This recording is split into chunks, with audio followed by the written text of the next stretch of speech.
ఇప్పుడు జనరల్‌గా మాట్లాడుకునేది ఏంటంటే తమిళనాడులో ఈ రాజకీయాల్లో ప్రభుత్వం ఏర్పాటు చేసి 'త్రిష' పాత్ర ఏంటి అన్నది ఒక పెద్ద అవును. చర్చనీయాంశం. ఈవెన్ యాక్చువల్‌గా సోషల్ మీడియాలో అయితే హ్మ్. ఎక్కువ ట్రెండ్ అవుతున్నాడు.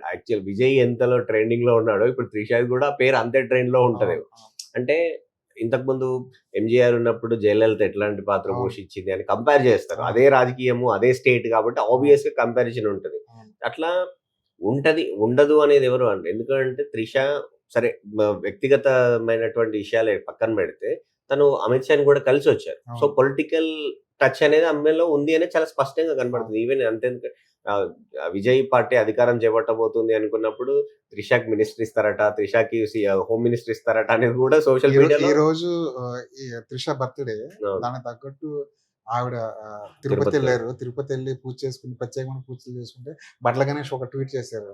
బండ్ల గణేష్ ట్వీట్ చూస్తే దాంట్లో అంతరార్థాలు మనం అవును. ఈజీగా పసిగట్టొచ్చు. అవును. అంటే ముందు నుంచి కూడా 'త్రిష' బ్యాక్ ఎండ్‌లో 'త్రిషనే' కింగ్ మేకర్‌గా పనిచేస్తారు. తనే అవును. కీలకంగా ఉంటారని చాలా రోజుల నుంచి అనుకుంటారు. హ్మ్. ఈరోజు ఓపెన్ బర్త్‌డే సందర్భంగా కావచ్చు, మంచి రిజల్ట్స్ ఇంతకు అవును. మించినటువంటి బర్త్‌డే గిఫ్ట్ అయితే ఇది అవును. ఉండదు కదా! అవునవును. సో, ఈరోజు ఓపెనే. తన ఇంటికి విజయ్ ఇంటికి కూడా అందరూ కెమెరాలున్నాయి. అక్కడే దేశంలో ఉన్నటువంటి మీడియా అంతా అక్కడే ఉంది అవును. విజయ్ ఇంటి దగ్గర. వెళ్లారు, కలిసారు. సో, ఇంకా అది రహస్యమేమీ కాదు. అవును. కానీ వెనకాల ఎలాంటి పాత్ర పోషిస్తారనేది భవిష్యత్తే చెప్తది. అది యాక్టివ్ రోలా? లేకపోతే నాన్ యాక్టివ్ రోలా? ఓన్లీ ఎలక్షన్ కాబట్టి ఫస్ట్ టైమ్ ఎలక్షన్ అసలు విజయ్‌కి వెనకాల వెన్నుముకగా ఎవరు లేరు కాబట్టి నిలబడిందా? హ్మ్. ప్రతి మగాడి విజయం వెనుక ఒక ఆడది ఉన్నది అనే డైలాగ్ లాగే సో, ఇక్కడ కూడా అక్కడి వరకే పరిమితం అవుతారా? పొలిటికల్ డెసిషన్స్‌లోకి వెళ్తారా? పార్టీ అంటే ఇక్కడ ప్రభుత్వం వేరే అవుతుంది. మళ్ళీ పార్టీ వేరే అవుతుంది. సో, అవునవును. ప్రభుత్వంలో విజయ్ పనిచేస్తే పార్టీ యాక్చువల్ ఫస్ట్ టైమ్ గెలిచినప్పటికి కూడా గ్రౌండ్ లెవెల్‌లో డీఎంకే, అన్నా డీఎంకే ఉన్నంత స్ట్రాంగ్‌గా పార్టీ ఇంకా బలపడాలి. అవును. సో, ఆ పార్టీకి సంబంధించినటువంటి పనులు చూసుకుంటారనేది చూడాలి. అది అవును. కాలం గడుస్తూనే తప్ప కాకపోతే ఇక్కడ మాత్రం అన్నా డీఎంకే మాత్రం ఇంకా పూర్తి స్థాయిలో కనుమరుగు కావడానికి ఎక్కువ అవకాశం అయితే ఉంటది. టెంట్లెత్తేసారని జెప్పేసి అది డీఎంకే దగ్గర డీఎంకే. టెంట్లెత్తేసారు. అవును. కానీ సరే డీఎంకేకేమో స్టాలిన్ ఇంకా ఉన్నాడు. హ్మ్.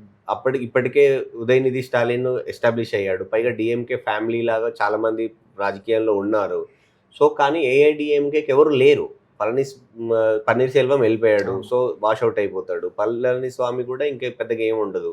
సో, ఆ కానీ ఏఐడీఎంకేకి ప్రతి నియోజకవర్గంలో స్ట్రాంగ్ ఓట్ బ్యాంక్ ఉంది. లీడర్లున్నారు. అవును. వాళ్ళు ఆ పునాదులు ఎవరు వాడుకుంటారనేది ఇప్పుడు టీవీకే వాడుకుంటే ఇంక టీవీకేకి ఇంకా ఇప్పుడు డీఎంకే ఎలా ఉందో భవిష్యత్తులో ఆ టీవీకే కూడా అంత స్ట్రాంగ్‌గా అవ్వడానికి అవకాశం ఉంటది. సో, ఆబ్వియస్‌గా ఎవరైనా జేస్తారు అవును. గదా! ఎందుకంటే అధికారంలో ఉన్నోడు ఎవడు పార్టీని వదిలేసుకోవాలని అనుకుంటారు అట్లా.